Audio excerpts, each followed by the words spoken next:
नमस्कार साथियों, बहुत बहुत स्वागत है आपका एम्प्लॉयमेंट्स पॉइंट में। आज हम बात करने वाले हैं Indian central armed police forces यानी सीएपीएफ में जो वैकेंसी आई है असिस्टेंट कमांडेंट की, उसके लिए फिजिकल स्टैंडर्ड क्या मांगे गए हैं, मेडिकल स्टैंडर्ड क्या मांगे गए हैं, इसके अलावा पीईटी में क्या क्या किया जाएगा, उसके बारे में हम आपको पूरी जानकारी देने वाले हैं। तो आप हमारे साथ जुड़े रहिए। लेकिन उससे पहले अगर आपने अब तक हमारे चैनल को सब्सक्राइब नहीं किया है तो कर लीजिए, क्योंकि यहाँ मिलती है सही जानकारी बिल्कुल सरल भाषा में। चलिए शुरू करते हैं।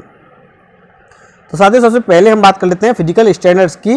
तो फिजिकल स्टैंडर्ड में हाइट मांगी गई है 165 सेंटीमीटर मेल के लिए, वहीं वुमेन के लिए मांगी गई है 157 सेंटीमीटर। चेस्ट 81 सेंटीमीटर होनी चाहिए बिना फुलाए, 81 सेंटीमीटर हो और फुलाने के बाद ये हो जाए 86 सेंटीमीटर। ये बात हो गई मेल की। फीमेल के लिए कोई भी चेस्ट की बाध्यता नहीं है। तो मेल के लिए हाइट है 165 सेंटीमीटर कम से कम हो और फीमेल के लिए है 157 सेंटीमीटर। अगर हम बात करें वेट की, तो वेट कम से कम होना चाहिए 50 केजी मेल के लिए और 46 केजी फीमेल के लिए। अब बात कर लेते हैं आई साइट की। तो आई साइट के लिए हम आपको बता दें कि डिस्टेंट विजन आपकी 6/6 होनी चाहिए, बेटर आई और वर्स आई होनी चाहिए 6/12, या फिर अगर बेटर आई 6/9 है और वर्स आई 6/9 है तब भी चल जाएगी। नियर विजन है N6 करेक्टेड और N9 करेक्टेड, बेटर आई और वर्स आई के लिए।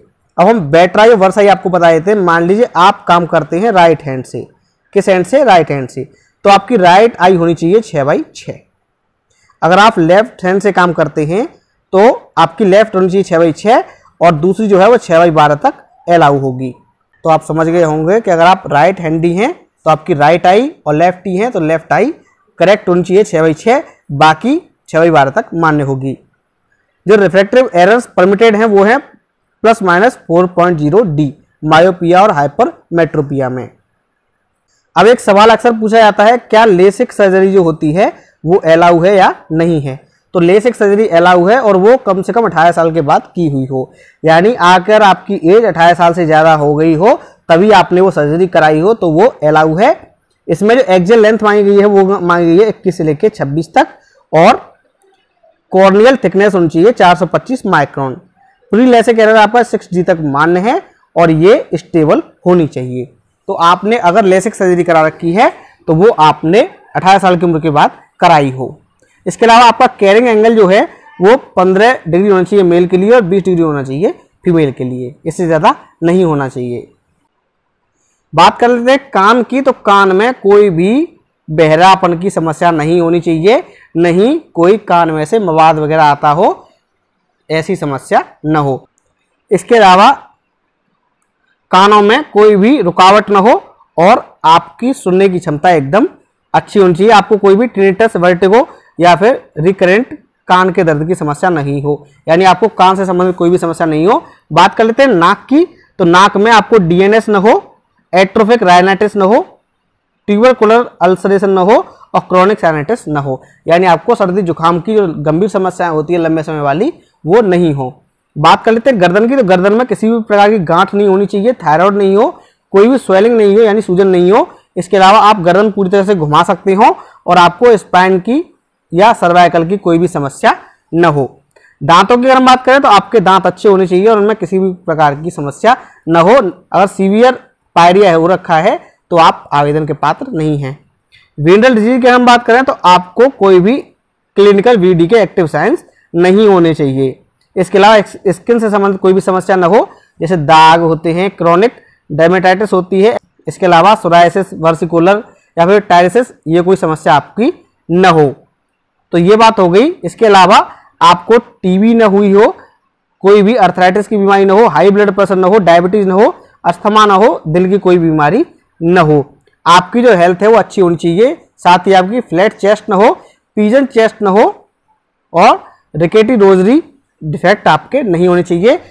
आपका हार्ट और आपके फेफड़े अच्छी तरीके से काम करते हो, बोन्स की कोई दिक्कत नहीं होनी चाहिए और जब आप भर्ती देख रहे हो उस वक्त आपकी लेसिक सर्जरी को कम से कम 6 महीने हो चुके हों। इसके अलावा अगर आपको टैकीकार्डिया है, टैकीकार्डिया का मतलब होता है कि आपकी जो हार्ट बीट है वो 100 पर मिनट से ज़्यादा हो, या फिर ब्रेडिकार्डिया हो जिसमें जो हार्ट बीट होती है वो लो चलती है, 50 से कम चलती है, वो भी आपको नहीं होनी चाहिए। टैटू की अगर हम बात करें तो टैटू हाथ पर अलाउ है और वो भी इनर पार्ट पर। अगर हम हाइट और वेट की बात करें तो यहाँ एज कंडीशन दी हुई है 18 से 22, 23 से 27, 28 से 32 और 33 से 37 और वजन भी दिया हुआ है। अगर आपकी हाइट 170 सेंटीमीटर है और आपकी एज है 23 से लेकर 27 के बीच में तो आपका वजन हो 54 से लेकर 66 के बीच में, और अगर 18 से 22 साल एज है तो ये होना चाहिए 52 से 64 किलोग्राम के बीच में। इसी प्रकार ये टेबल दी हुई है, इसमें आप अपनी हाइट चेक कर सकते हैं और हाइट के अकॉर्डिंग वेट भी आप चेक कर सकते हैं कि आपका इतना होना चाहिए।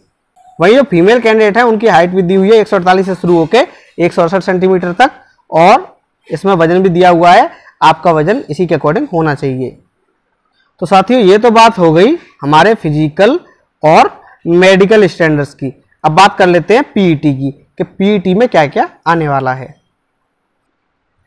तो पीईटी में 100 मीटर की रेस होगी, 800 मीटर की रेस होगी, लॉन्ग जंप होगी और शॉर्ट पुट होगा। इसमें शुरुआत के जो 3 हैं ये सबके लिए होंगे और लास्ट वाला जो है वो होगा सिर्फ मेल कैंडिडेट के लिए। तो 100 मीटर की रेस अगर मेल कैंडिडेट क्वालिफाई करेंगे वो करेंगे 16 सेकंड में, फीमेल करेंगे 18 सेकंड में।